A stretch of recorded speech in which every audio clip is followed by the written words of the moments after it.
I had a swing, a simple wooden swing hanging from the old oak tree in the middle of my front lawn.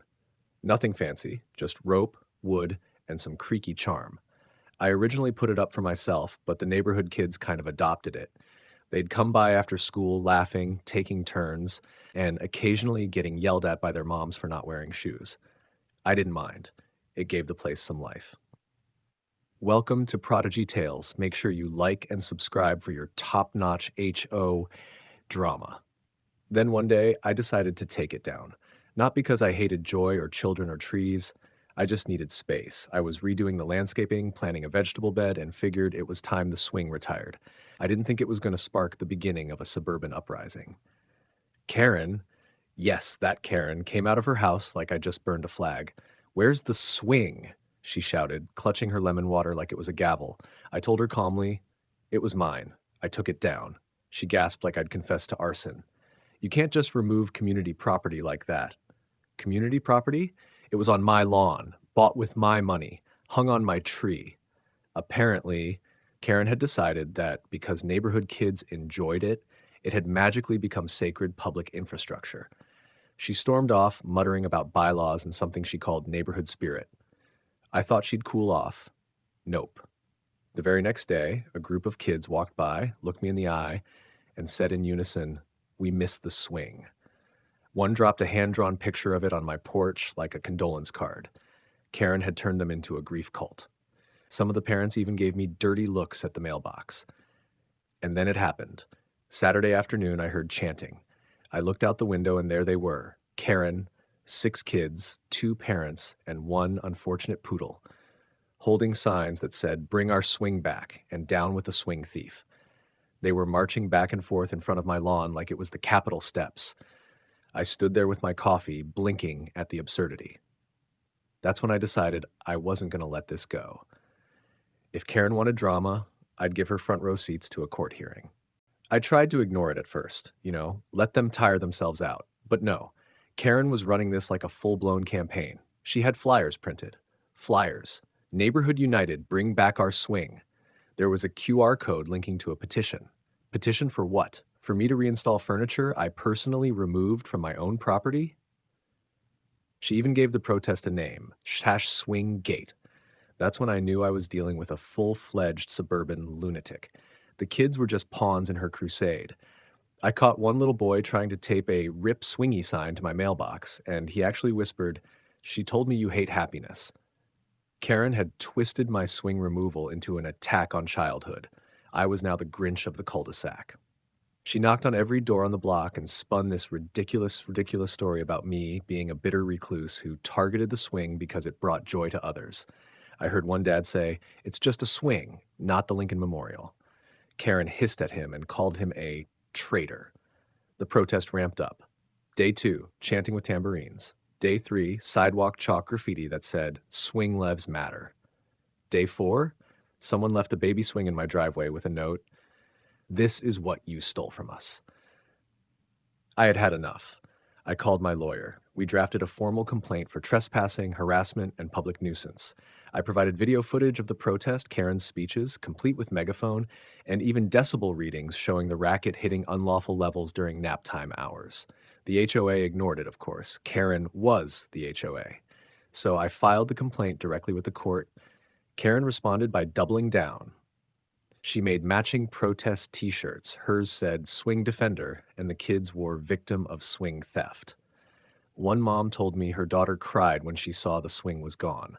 I wanted to say, "Your kid cries over microwave peas too," but I held back. When the court date was announced, Karen bragged she'd finally hold me accountable. She actually handed out printed invites to neighbors like it was a birthday party.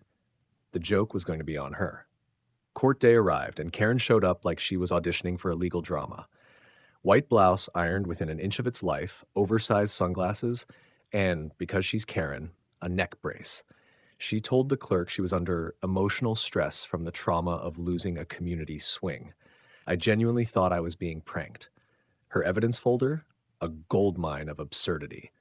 There were crayon drawings labeled "Swing Heaven" from local kids, a handwritten petition signed mostly by 3rd graders, and, my personal favorite, a photo of her poodle looking sad under my tree stump. She called it Exhibit C, Loss of Joy. Meanwhile, my lawyer and I came locked and loaded. We had security footage of Karen trespassing, shouting into a megaphone on my lawn, and planting a replacement swing without permission. We had video of the full-blown sidewalk protest, complete with kids chanting and banging on plastic buckets like a toddler drumline. We even had decibel readings proving she violated local noise ordinances. Karen gave her opening remarks with the flair of a soap opera villain. She told the judge I stripped the community of hope and called the swing a beacon of unity. The judge blinked. "It was a swing," he said. Karen replied, dead serious, "It was the swing." My lawyer calmly laid out the facts. The swing was on private property, legally installed and legally removed. Karen had no legal claim, no HOA clause to stand on, and no right to harass, trespass, or organize mini riots on my lawn. The final nail?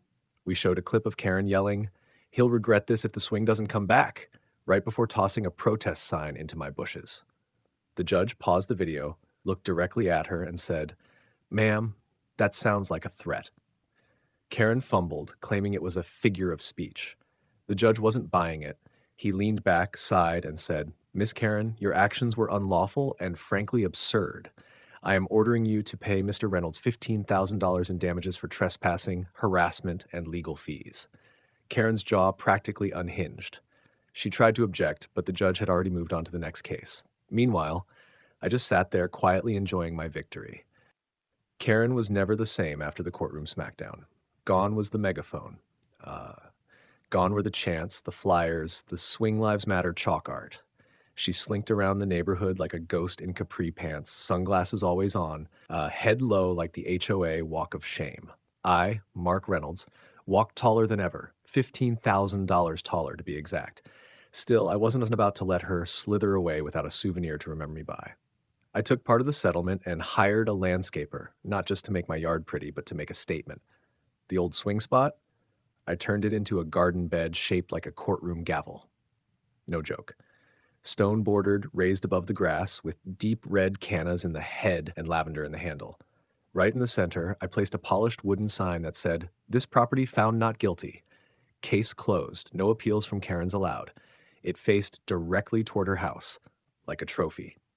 Every time she opened her blinds, it stared her down. Neighbors started noticing. One dad chuckled and said, "Bold move." Another whispered, "Finally someone shut her up." Someone even left a bottle of wine on my porch with a note, "For handling Swinggate like a champ." Karen tried to file an HOA complaint about the sign. But guess what? I'd reviewed the rule book. No policy against decorative signage under 3 feet tall. And after the court ruling, she'd lost all her HOA clout anyway. Rumor had it the board had an emergency vote and quietly asked her to resign to preserve the association's image. She did. Not gracefully. I heard she told people she was targeted by a petty man with a vendetta and too much time, which was hilarious because she literally organized a 4-day protest over a test over a tree swing. The kids eventually stopped asking about the swing. They moved on. One even knocked on my door and asked if I could build them a treehouse. I said no, of course. Lesson learned. Now when I mow my lawn, I pass that flower bed and grin. Not because I won, but because Karen finally learned the one truth about HOA wars: don't start swinging unless you're ready to fall. The end. Please like and subscribe for more HOA showdowns like this. Do you think Karen got what she deserved? Comment below.